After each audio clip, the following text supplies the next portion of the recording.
Muy bien, pues vamos a iniciar la sesión de este mes. Hoy, afortunadamente, le toca a nuestro presidente de la asociación, el doctor Luis Alberto Fernández Vázquez Mellado, presentar un tema que va a despertar interés, curiosidad y hasta algo de polémica. Y se trata de la utilización del ultrasonido en la patología de pared abdominal. Adelante, Luis. Hola, buenas noches. Gracias, doctor. Vamos a empezar. Sí, creo que vamos a causar polémica, pero bueno, por eso puse estas diapositivas al principio. Buenas noches, gracias por su atención, gracias por estarnos viendo. Si se empieza a llenar el Zoom, nos pueden ver también en Facebook, y si por alguna razón se tienen que ir, después en el transcurso de la semana vamos a subir esta presentación a YouTube, el canal de YouTube de la asociación, que ya está mejorado. Ahí ya van a estar ahí, ya están ahí de hecho todas las pláticas mensuales. Bueno, vamos a empezar ahora sí, no declaro ningún conflicto de interés. Y antes que nada les quiero dar este recordatorio, ¿ok? Sí, creo que va a ser muy importante ponerlo aquí.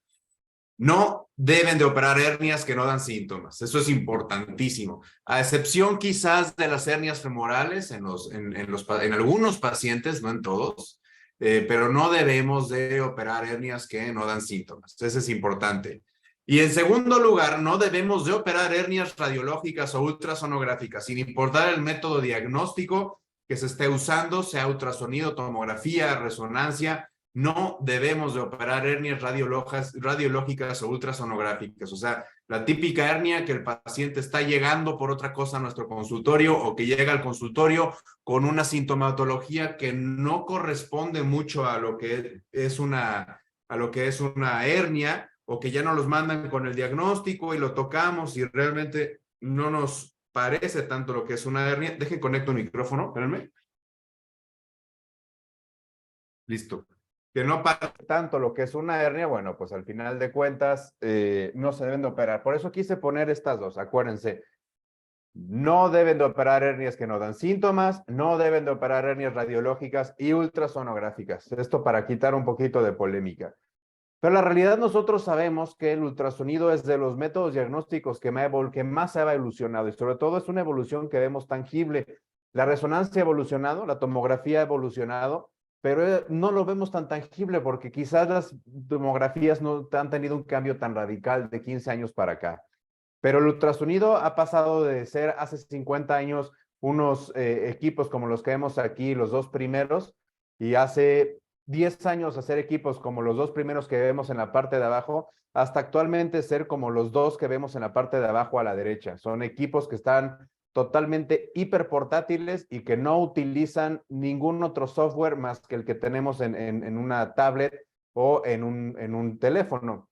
Vamos a empezar con algunas generalidades sobre el ultrasonido y el sonido en general.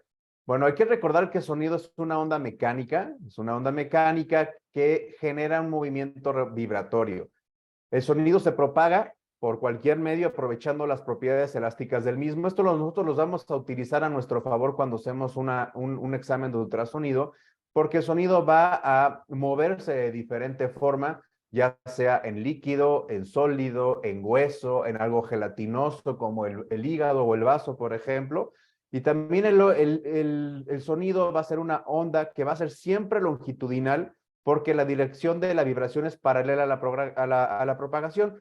¿Esto qué quiere decir? Que cuando nosotros sostenemos un transductor, el transductor va a generar esas ondas de sonido y van a viajar en línea recta en un principio. Ahora, siempre que nosotros vemos un reporte de ultrasonido, vemos que siempre nos dice con un transductor lineal o con un transductor convexo, con una frecuencia de tantos hertz. ¿Eso qué nos quiere decir? Los hertz es el número de ciclos que ocurren por un segundo. ¿Ok? Un ciclo es esto, es desde la cúspide hasta la base. Ese es un ciclo.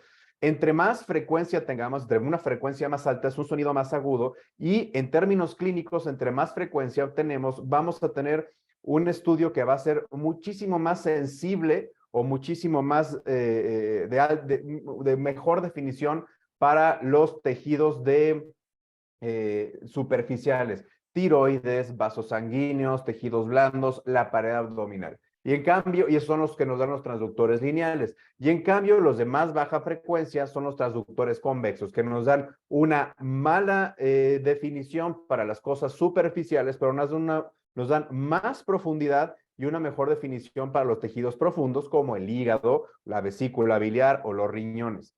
La velocidad de propagación la tenemos, eso es muy importante, porque nosotros vamos a tener una velocidad de propagación del sonido que va a ser diferente en el líquido, en el sólido y en el gas. Nosotros siempre vemos que los radiólogos dicen, este paciente tiene mucho gas intestinal, no le puedo ver el páncreas. ¿Por qué es esto? Porque el sonido baja a una mayor velocidad en los sólidos que en los líquidos y en los líquidos que los gases. El gas es el peor conductor del sonido, ¿ok? La reflexión, eso es muy importante porque es uno de los fenómenos que nos va a permitir ver nosotros una imagen en nuestra pantalla. La reflexión es ese rebote que hay desde nuestra sonda de ultrasonido, nuestro transductor, salen las ondas, rebotan contra un objeto y regresan. Esta reflexión depende de la interfase. Esta es la razón por la cual nosotros ponemos gel en el transductor o en la pared abdominal de nuestro paciente o en el abdomen. ¿Por qué? Porque así eliminamos la pequeña interfase que queda entre la piel del paciente y el transductor, ahí queda atrapado aire. El gel lo que hace es eliminar esta interfase y entonces mejora la propagación de este sonido. Este eco, cuando sale el sonido y rebota en el objeto y regresa hacia el mismo transductor, esta es la base por la cual nosotros podemos ver una imagen en nuestra pantalla. ¿Ok? ¿Esto por qué sucede? Bueno, sucede porque esta intensidad de reflexión, qué tan bien o qué tan mal regresa este sonido del transductor al órgano y otra vez al transductor, se va a representar en una escala de grises. Los vamos a tener cuando tenemos mucho eco, se va a presentar hiperecoico, que es blanco, por ejemplo, las piedras, los huesos.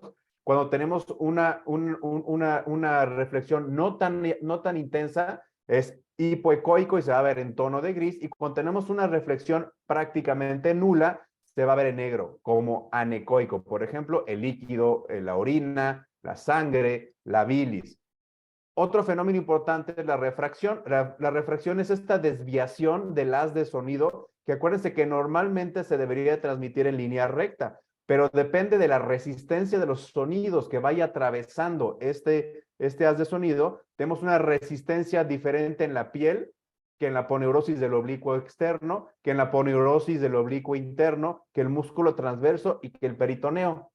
Y gracias a esto, nosotros podemos ver exactamente esas estructuras cuando estamos viendo la pared abdominal lateral o cuando estamos haciendo un bloqueo del plano de transverso. ¿Y esto cómo lo podemos pensar en un ejemplo de la vida diaria? Pues imagínense que están varias filas de soldados que están caminando en pavimento, en línea recta, perfecto, y de repente se meten a la arena. Esto va a cambiar definitivamente cómo se mueve esa fila. O ustedes están jalando un carrito de esos de tracción, lo están jalando, lo sueltan, está combinando muy bien en madera o en el azulejo y de repente se mete a la alfombra y se desvía por completo. Lo mismo pasa con el sonido. ¿De qué depende? De la resistencia de cada uno de los tejidos que nosotros tengamos. Y el modo B es el modo que usamos nosotros prácticamente siempre en cirugía general. Independientemente de que usemos o no Doppler, usamos el modo B. El modo B significa brightness, o de brillo.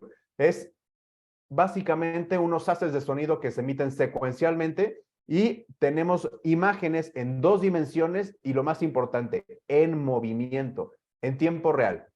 A diferencia de los rayos X, a diferencia de que se usa en la tomografía y a diferencia del magnetismo que usa la resonancia magnética, que únicamente, digamos, toman una imagen de una fracción de tiempo y eso lo vemos en la pantalla, el ultrasonido es en tiempo real. Nosotros tenemos la ventaja de que le podemos pedir a nuestro paciente que puje, que tosa, que se mueva, que se pare, que dé vueltas, que se ponga boca abajo, que se ponga boca arriba, que se ponga de lados, que se ponga de cabeza, si ustedes quieren, y eso lo podemos ver nosotros con el transductor sin moverlo de nuestro paciente, porque es una imagen en movimiento, en tiempo real. A final de cuentas, son los 4 fenómenos del sonido, estas interacciones que tiene el sonido con los tejidos que tenemos en nuestro organismo, que gracias a estos 4 fenómenos vamos a tener una imagen gracias al software en la pantalla de nuestro ultrasonido. Ahora, entre más nos metemos en el mundo de la cirugía de pared abdominal y de la hernia, nos damos cuenta pues que en realidad pues no todo bolita no toda bola en la panza, no toda bola en el abdomen, no toda bola en la ingle es una hernia. Y no todo lo que nos duele en la pared abdominal es una hernia. Habrá situaciones en las cuales una exploración física no siempre va a poder definir la complejidad, de un caso clínico. Y también hay veces en los cuales la complejidad de la evolución posquirúrgica de un paciente no nos va a permitir dilucidar bien clínicamente qué es lo que le está pasando al paciente. Ahorita vamos a ver varios ejemplos de la vida real. Entonces, si nosotros empleamos métodos diagnósticos, vamos a tener un mejor proceso de diferenciación clínica y sobre todo, eso quiero ser bien claro, de seguimiento posquirúrgico. En estos pacientes de pared abdominal, el seguimiento posquirúrgico con ultrasonido es maravilloso. Y nosotros vamos a tener un ultrasonido dinámico. ¿Qué quiere decir ultrasonido dinámico? En inglés es DASH, D-A-S-H. Va a ser imágenes en tiempo real de la pared abdominal con o sin maniobra de Valsalva. Y les recuerdo, esos pacientes los podemos mover para todos lados nosotros y el paciente, pues bueno, vamos a tener ahí las imágenes en tiempo real. Hay muchas formas de hacer ultrasonido de pared abdominal. Yo cuando les enseño esto en el curso de la Asociación Mexicana, en el diplomado, en el módulo de ultrasonido de la Asociación Mexicana de Hernia y en un futuro cercano, o bueno, pronto en la Asociación Mexicana de Cirugía General, aquí lo que tenemos es que cada quien va a tener su protocolo personal para explorar la región inguinal y explorar la pared abdominal anterior de diferente forma. Yo en lo personal lo que siempre les digo, y los que ya me han escuchado dar este tema o este curso, no me van a dejar mentir, siempre les digo que empiecen por los vasos femorales porque son muy fáciles de encontrar. Con o sin Doppler son muy fáciles de encontrar y de ahí nos vamos medialmente a buscar las epigástricas y de ahí empezamos a pedirle los valsalvas al paciente, podemos localizar el ligamento redondo o el cordón espermático. A final de cuentas no hay un protocolo de 1, 2, 3, 4, 5 y que para siempre va a ser así, no, pero siempre tenemos que reconocer las estructuras anatómicas más importantes que va a ser la espina ilíaca, el pubis, las epigástricas, el cordón espermático o el ligamento redondo y los vasos femorales. Vean aquí los vasos femorales, ahorita sí ya vamos a empezar a ver imágenes de la vida real, esos son todas las he tomado yo aquí en el consultorio, como tenemos en este ultrasonido, que era un ultrasonido muy básico que me compré yo cuando empecé a hacer esto, que tenemos la arteria femoral y la vena femoral. Es un ultrasonido básico de esos de batalla. ¿Y cómo la podemos ver y las podemos identificar aún cuando nosotros no tenemos Doppler? Sin embargo, con Doppler es mucho más fácil y es mucho mejor. Con Doppler inclusive podemos ver aquí cómo está la arteria epigástrica, cómo tenemos aquí el anillo herniario y cuando le pedimos al paciente que puje, fíjense cómo aquí por completo está desaparecido. Hay una solución de continuidad en la región inguinal, en la pared, podemos ver hacia dónde se van las epigástricas, si van a ser una hernia medial a las epigástricas o una hernia lateral a las epigástricas. Tener Doppler en el ultrasonido es como tener aire acondicionado y frenos ABS y un buen estéreo en el coche. Tú puedes llegar muy bien de aquí a Monterrey en coche, sin ABS, sin bolsas de aire, sin aire acondicionado. Pero de que vas a llegar más cómodo y vas a ser más feliz en un coche que tenga todos los accesorios, eso es un hecho. Lo mismo pasa con el Doppler. El gran problema del Doppler en ultrasonido es que llega a duplicar el precio del equipo de ultrasonido. La ventaja que tenemos es que como el ultrasonido cada vez lo usan en más especialidades, pues cada vez se hacen más baratos. Yo no sé por qué los compañeros cirujanos tienen tanto miedo o tanta pena o tanto recelo en usar ultrasonido. Es algo que yo no entiendo. Yo creo que es algo de ego de decir, yo no necesito nada, yo con la mano puedo. ¿Cómo puede ser que no diagnostiquen con la mano? Yo creo que es algo de eso, porque yo nunca he visto a un ginecólogo, a un urólogo, a un neuropediatra, a un cardiólogo, a un perinatólogo pidiendo perdón o pidiendo, digamos, como teniendo pena de usar el ultrasonido fuera del área de radiología y como teniéndole un poquito de recelo y de miedo a los radiólogos. Pero sí veo un montón de cirujanos que los he escuchado, pero ¿cómo le vamos a quitar chamba a los radiólogos? ¿Pero cómo va a ser? Y también los radiólogos nos suelen criticar a los cirujanos que lo usamos, algunos, no todos, y no veo tampoco que ellos se sientan tan aludidos o tan ofendidos cuando un perinatólogo hace un ultrasonido estructural o cuando un electrocardiografista, un cardiólogo que hace ultrasonido o electrofisiología, hace lo mismo o hace un eco con estrés, con dobutamina.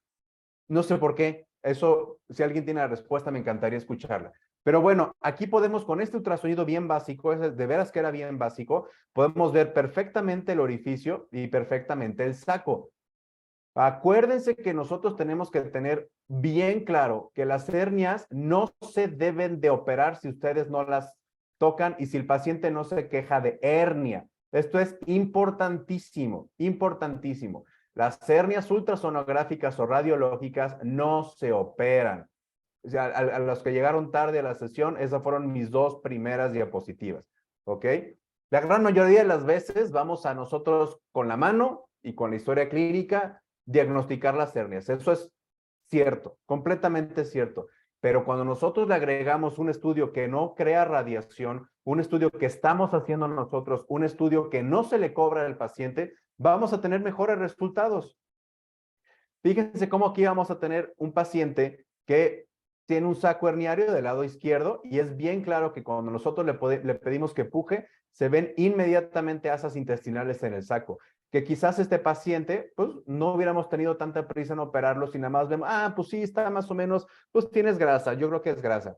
Y también lo mismo pasa en el lado derecho. Si nosotros ponemos el transductor en la ingle del paciente y le pedimos al paciente que puje y encontramos asas del intestino, pues la realidad es que nuestro tiempo, nuestra escala de tiempo se va a disminuir un poquito, porque no es lo mismo operar una hernia encarcelada con grasa extraperitoneal a encarcelada con un asa intestinal o ni digamos de una hernia estrangulada. Y vean este caso de la vida real, el cual nos da una gran utilidad en el consultorio.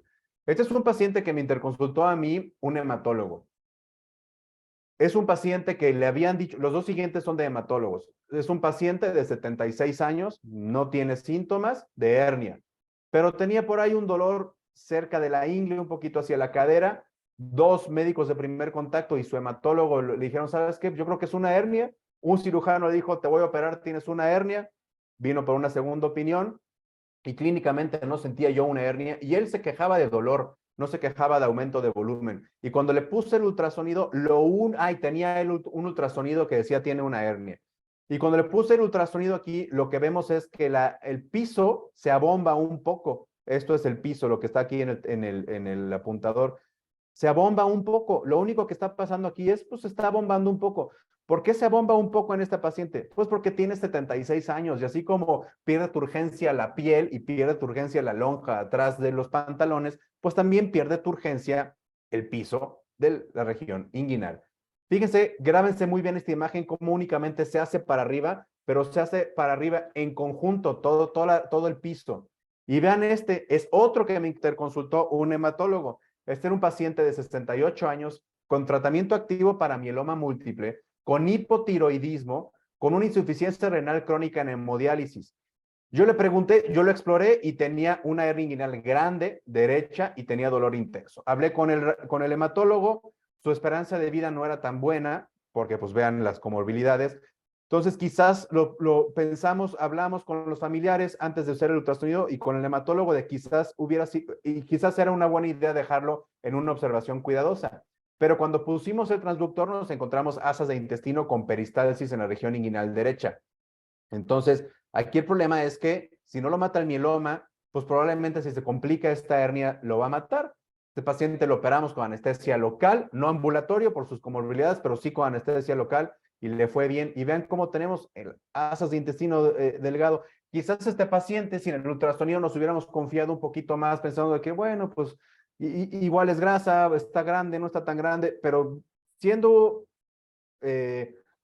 acuciosos con el ultrasonido encontramos que tenemos asas y peristalsis y allí nos cambia por completo el panorama. Este paciente, vean, lo puse, es bien evidente, era una hernia inguinal típica, un paciente joven, hernia inguinal indirecta, y ese es el signo que quiero que siempre se aprendan para cuando vean los videos que les mandan los radiólogos, vean si realmente tiene este signo. Este signo yo nunca lo he encontrado en ningún lado, no tiene nombre, pero vean cómo algo se mete de abajo para arriba, se puede meter de medial a lateral o de lateral a medial, depende del tipo de hernia que sea y de dónde esté el transductor, pero vean cómo hace como un remolino y cómo se escurre, por así decirlo, hacia abajo, ¿ok? O sea, de regreso, cuando se reduce, cuando termina el valsalva, como si fuera agua, como si fuera un fluido. Ya sabemos que en la pared abdominal los intestinos se comportan físicamente como un fluido cuando aumentamos la presión. Y este es el signo que se deben de acordar. Algo que se mete de abajo para arriba o de adentro para afuera o se sale de adentro para afuera y hace como este remolino, y cuando le pedimos al paciente que deje de hacer valsalva, se regresa a su lugar, pues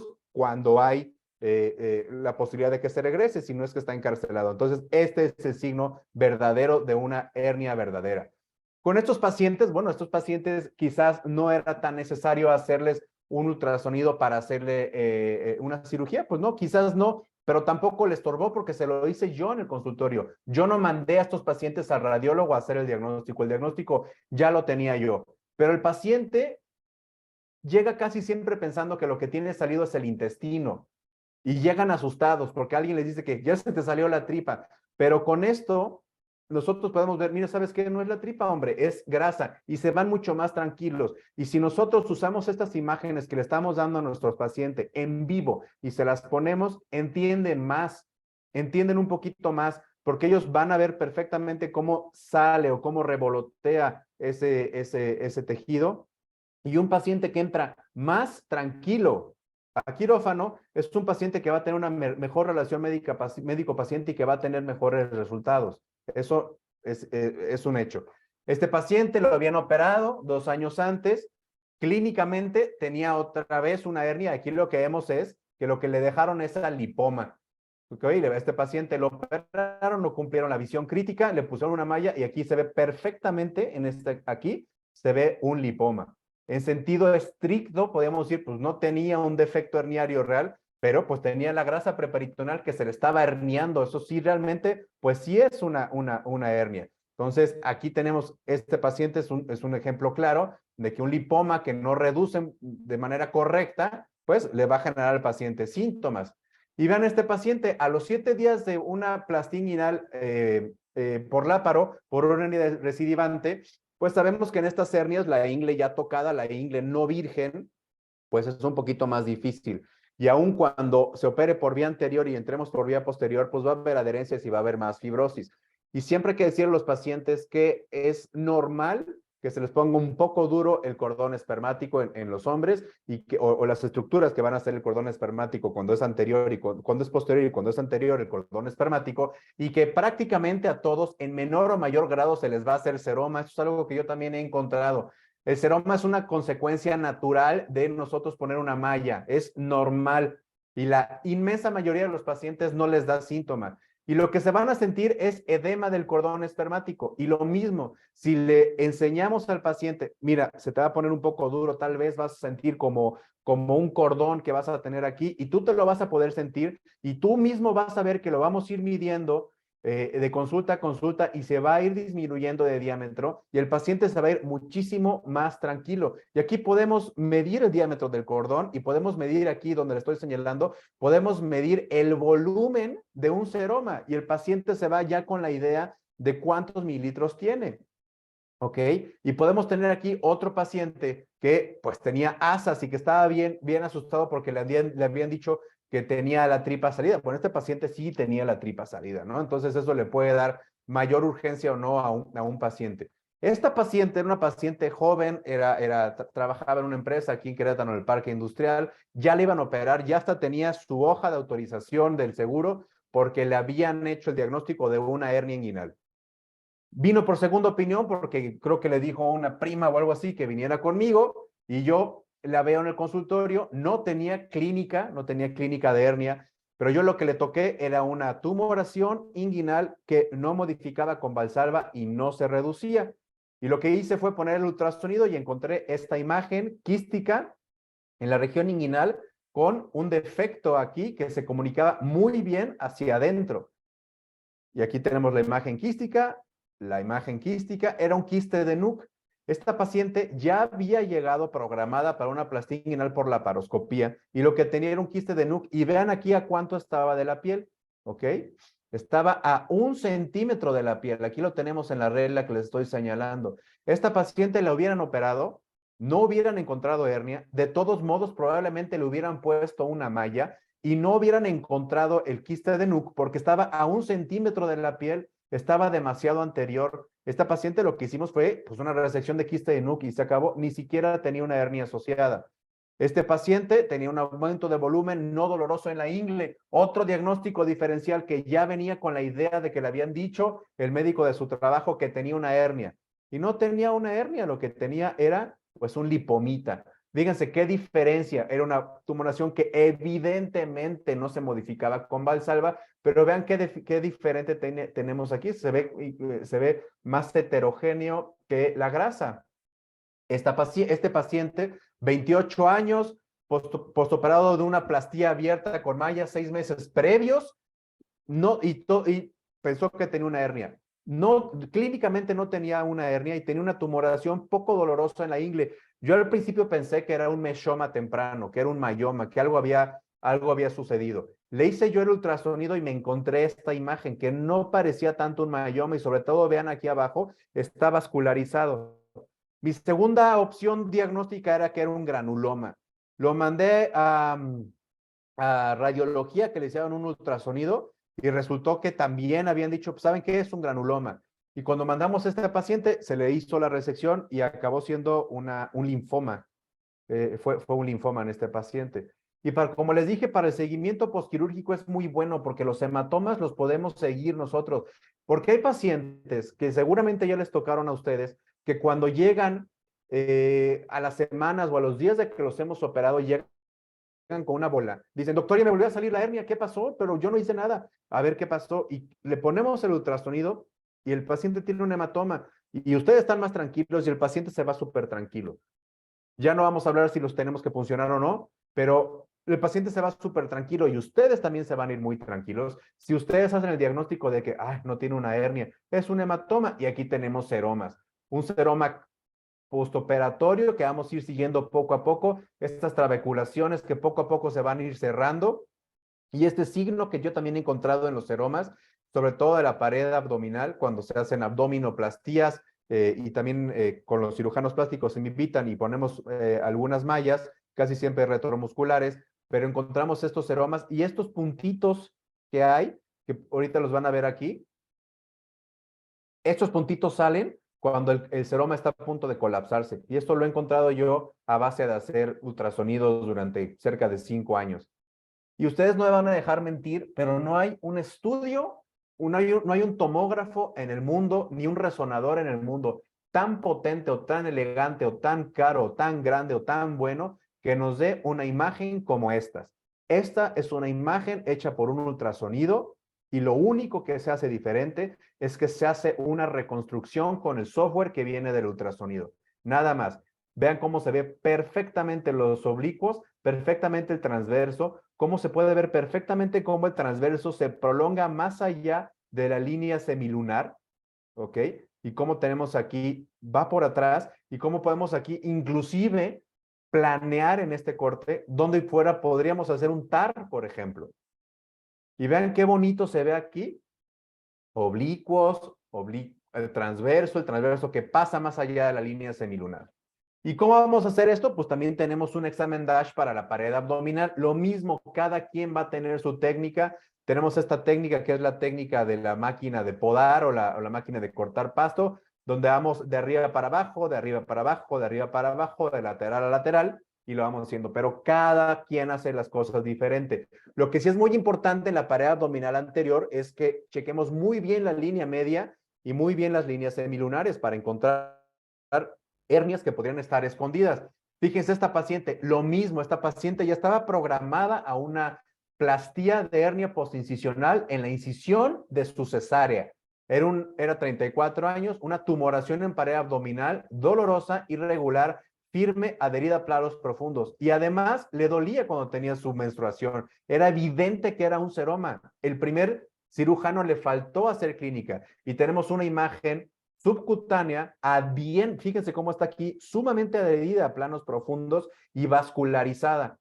Y pues era un endometrioma que acabamos sacando nosotros con cirugía abierta, que tomaba gran parte del músculo recto del abdomen, y acabamos haciendo una reparación con una malla preperitoneal. Entonces, vean la diferencia de que hubieran metido a una paciente a una supuesta hernia posicional y no era una hernia, era un endometrioma. Este paciente es un caso de esos que vale la pena tener el ultrasonido, y con este solo caso se paga para siempre el ultrasonido.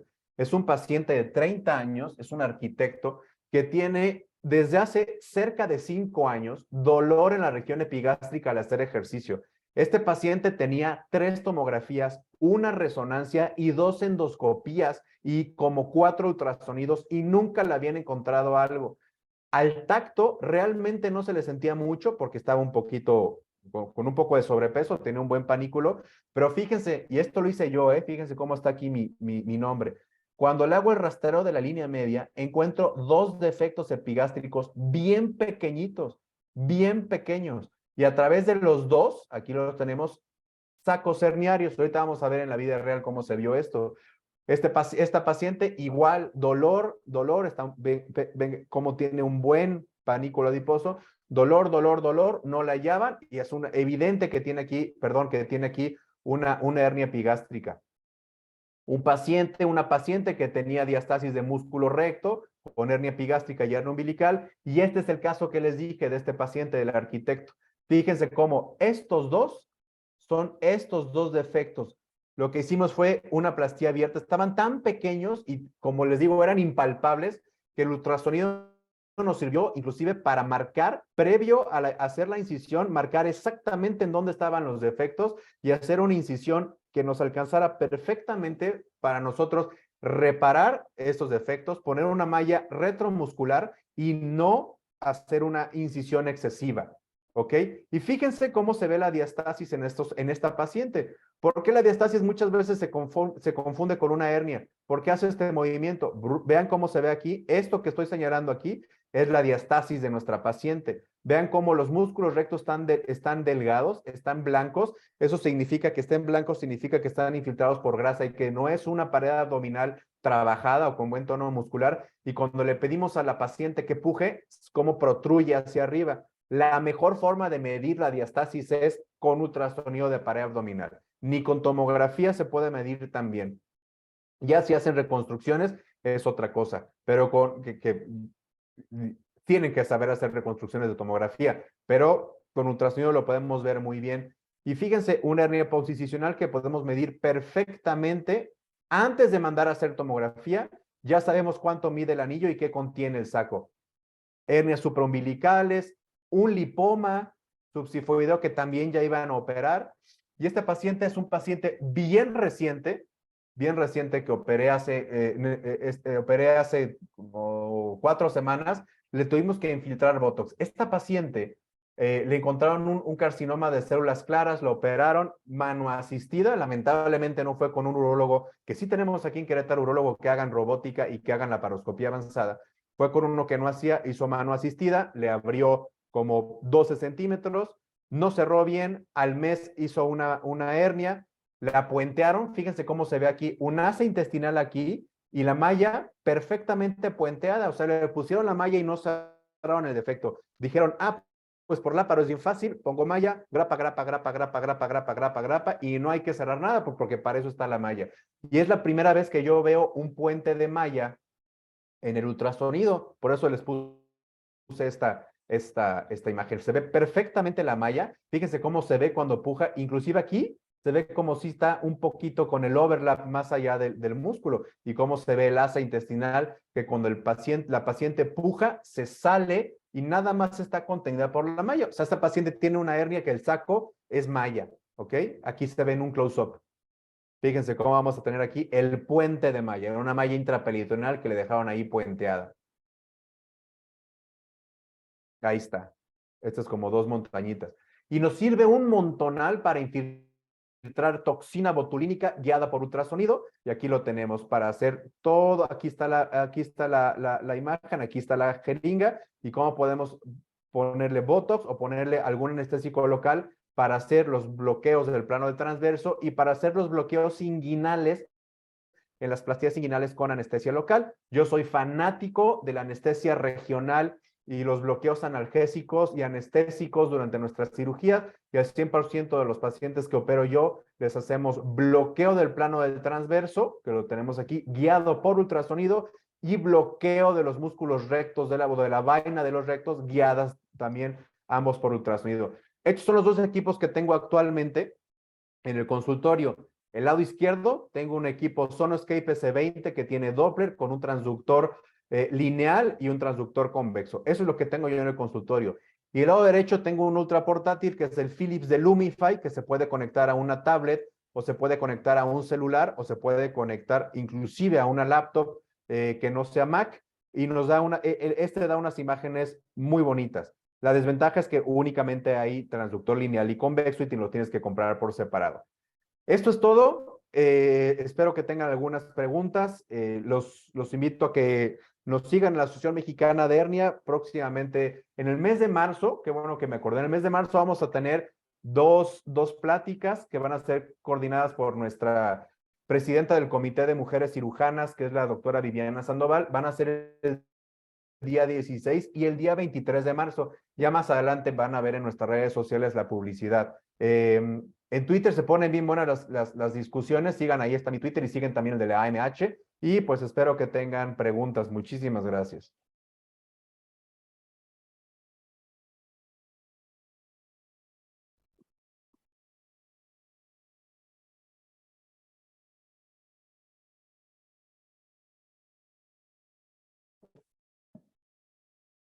Hola, Luis, buenas noches.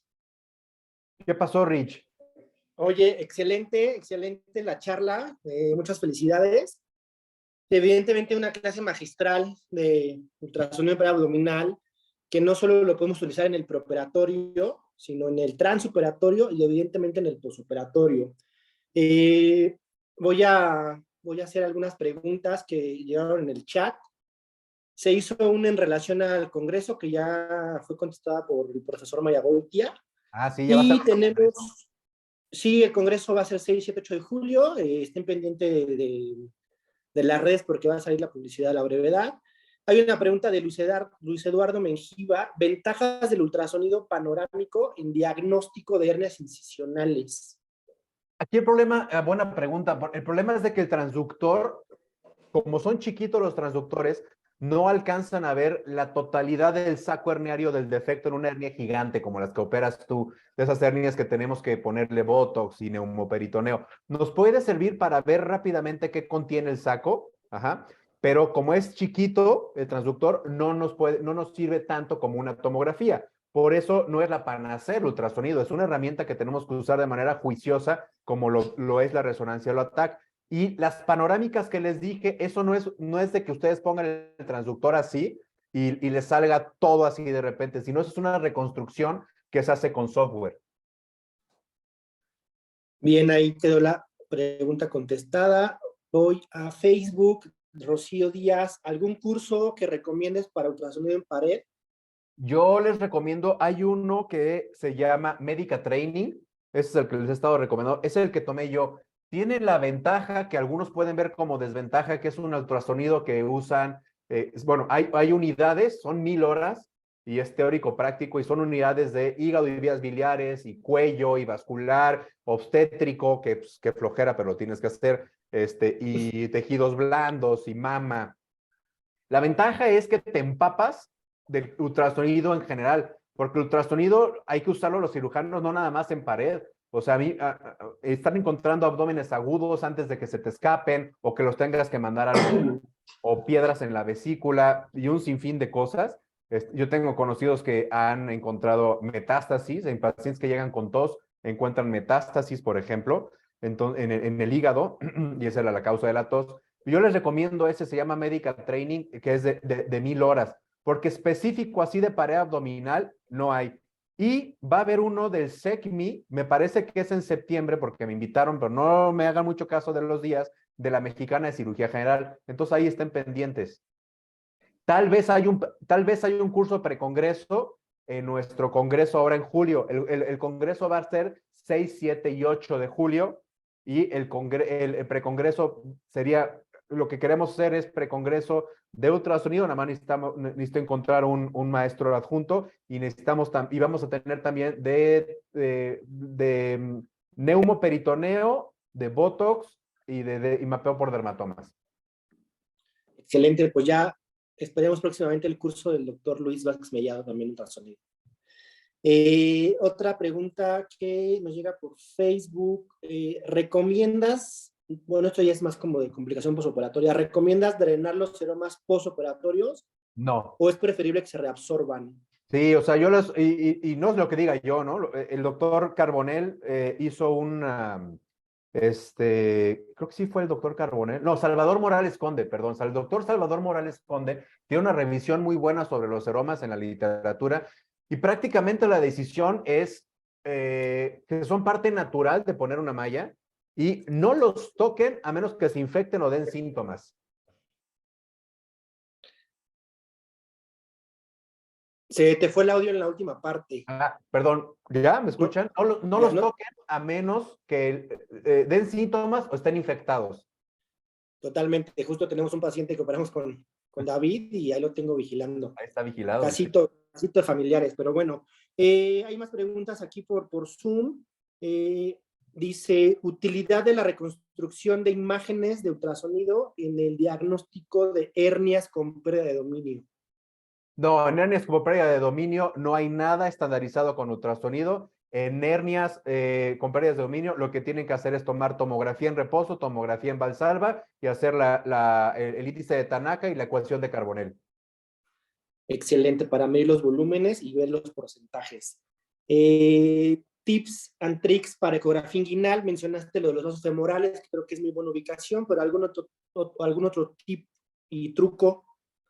Yo les diría que, en primer lugar, no se desesperen y busquen siempre los vasos femorales porque nos pasa cuando nos perdemos en el coche. Cuando encontramos algo más o menos conocido, automáticamente nos tranquilizamos.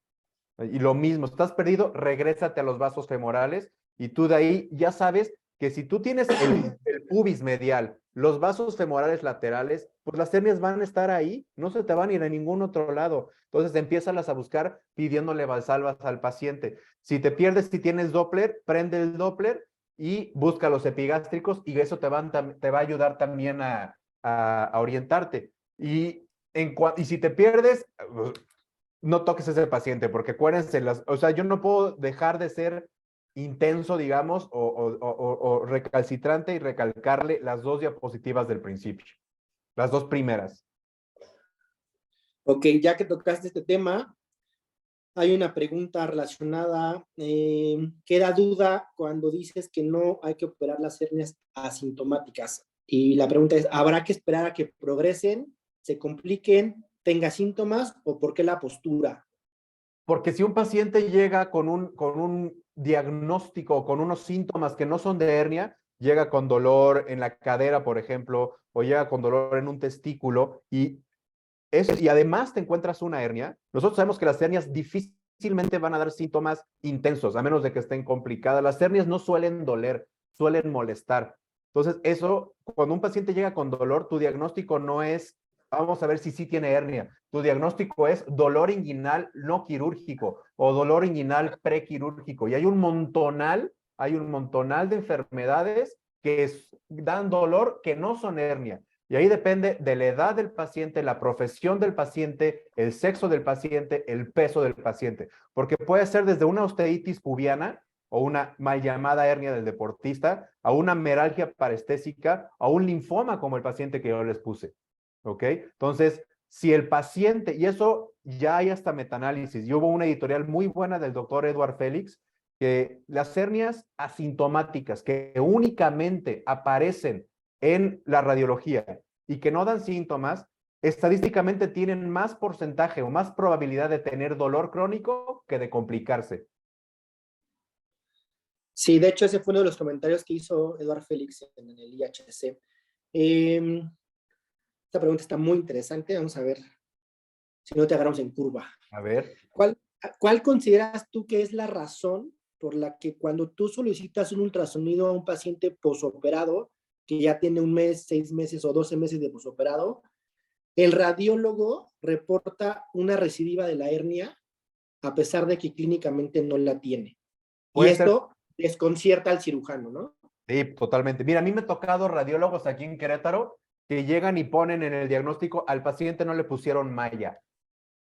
Las mallas, la que yo vi, lo que ustedes vieron, se ve porque está puenteada, o sea, la malla estaba tocando la piel, la podía tocar, por eso se ve, y porque es una malla gruesa, porque era una malla separadora de tejido.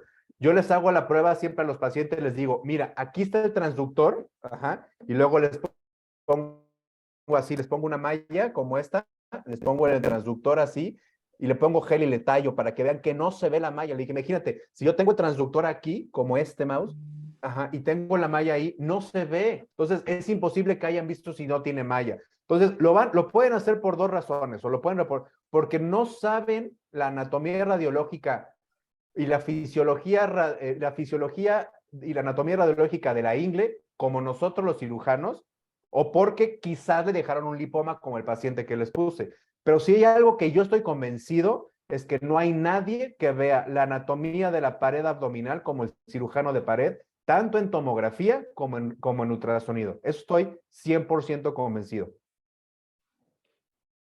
Sí, estoy totalmente de acuerdo. Los que hacemos mucha pared, evidentemente primero es revisar las imágenes y luego comparar Sí, con es el cuestión de reporte. empaparte y ver tomografías obsesivamente y hacer reconstrucciones en tus tiempos libres y ver videos y hacer ultrasonidos y hacer más ultrasonidos y cuando estés cansado hacer más ultrasonidos, pero te tienes que empapar. Sí, totalmente de acuerdo. Lo que iba es que esta parte de que vemos más para nosotros, a veces los reportes del radiólogo, quizás se le escapó alguna parte de la pared porque creo que no le ponen tanta atención como deberían, ¿no? Relacionado a esta pregunta, no sé si el doctor Juan Carlos Mayagoitia tenga un comentario adicional.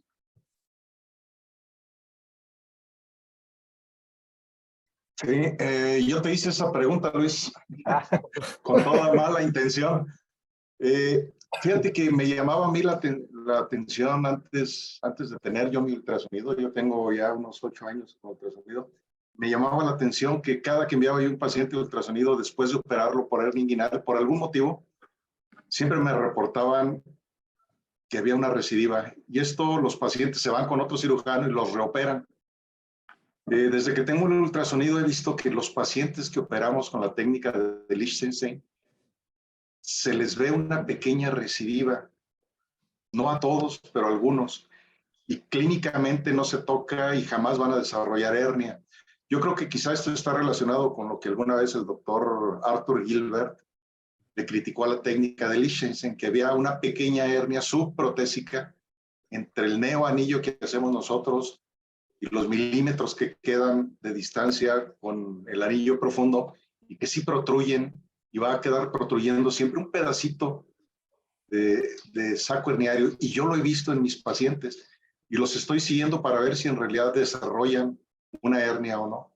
Incluso por ahí, por presiones, un paciente lo metimos a cirugía y no encontramos ninguna recidiva, pero sí es algo que los radiólogos nos reportan y yo les digo, más vale no enviar a ningún paciente si no tocamos algo raro a un ultrasonido después de una hernioplastia. Sí, porque la cantidad de falsos positivos es enorme. O sea, es muchísimo los falsos positivos que hay. Y estoy seguro que esto que está comentando el doctor Mayagoitia va a pasar con la técnica, el bailout de abandonar el saco en la técnica laparoscópica. Va a haber pacientes que van a empezar a reportar que tienen hernia por ultrasonido, cuando realmente lo único que se les mueve quizás es un poquito de saco.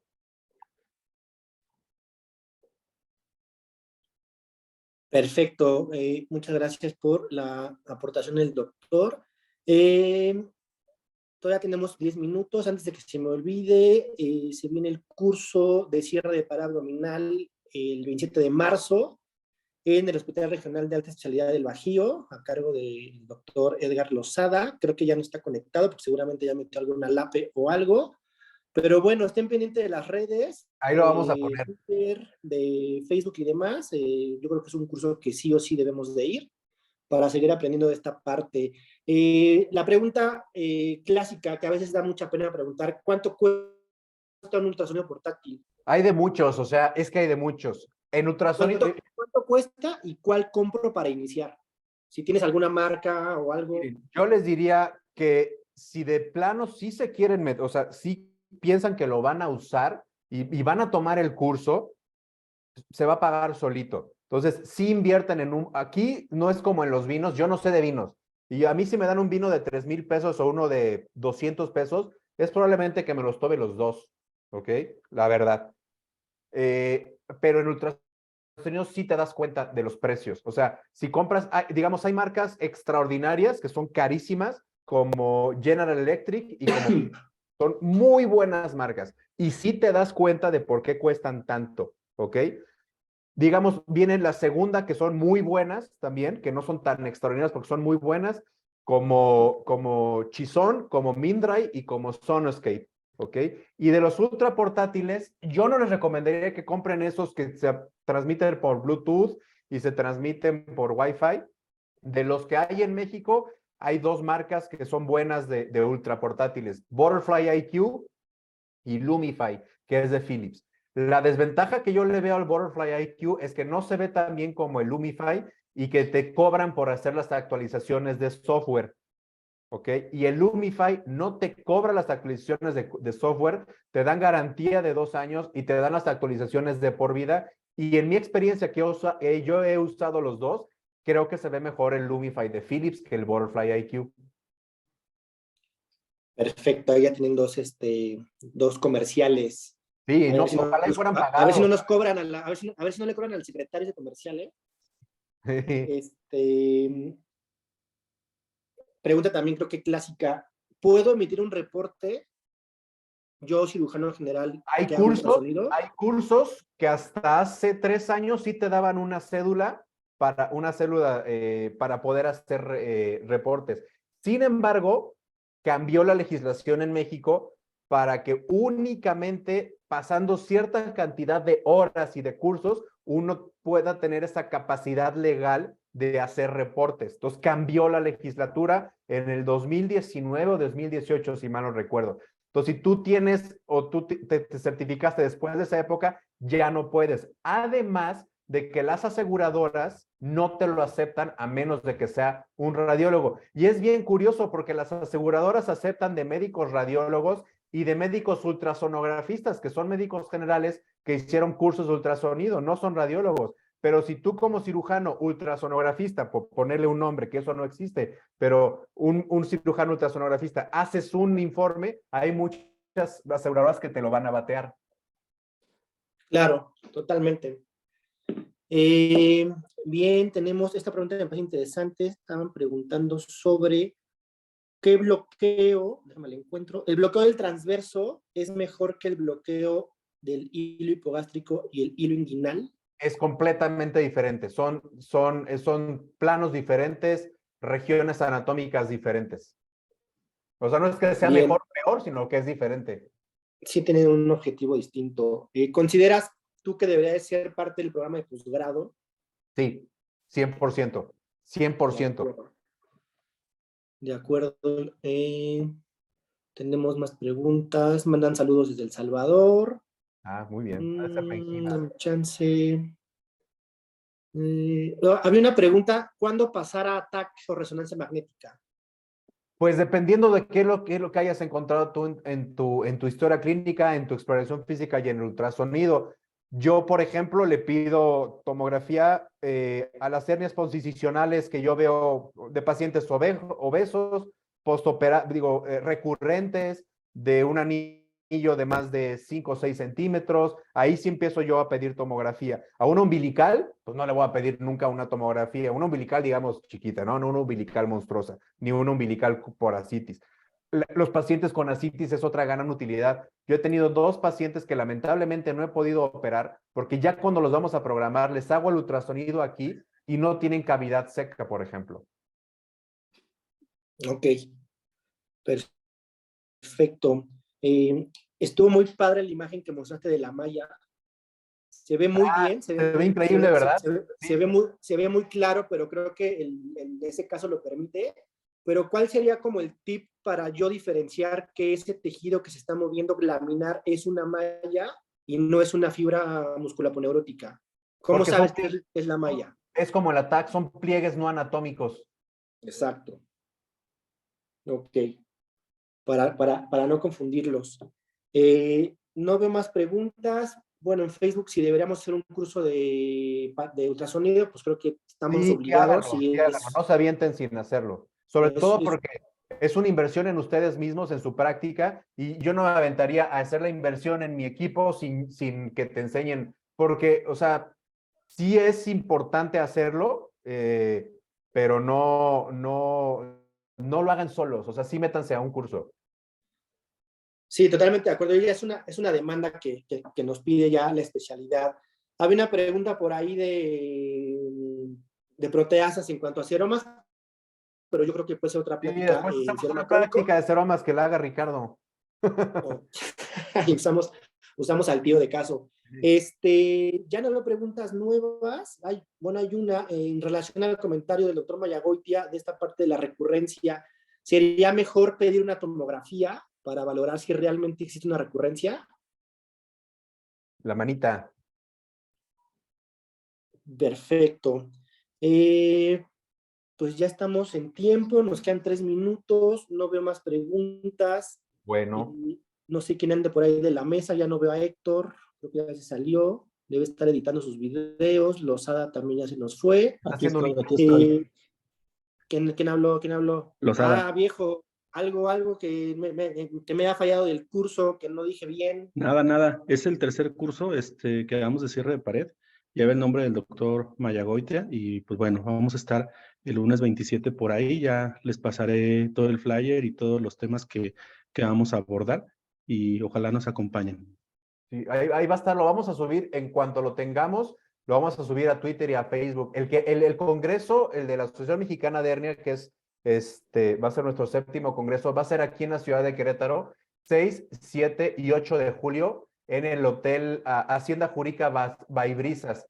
Estamos por sacar, ya escogimos el logo, están por sacar ya la publicidad, pero para que lo vayan apartando, 6, 7 y 8 de julio, en el Hotel Hacienda Juríca Baibrisas, aquí en la ciudad de Querétaro, y el 5 serían los precongresos que van a ser con cupo muy limitado, porque pues son salones chiquitos y vamos a ser pocos maestros. Perfecto. Acaban de lanzar la última pregunta.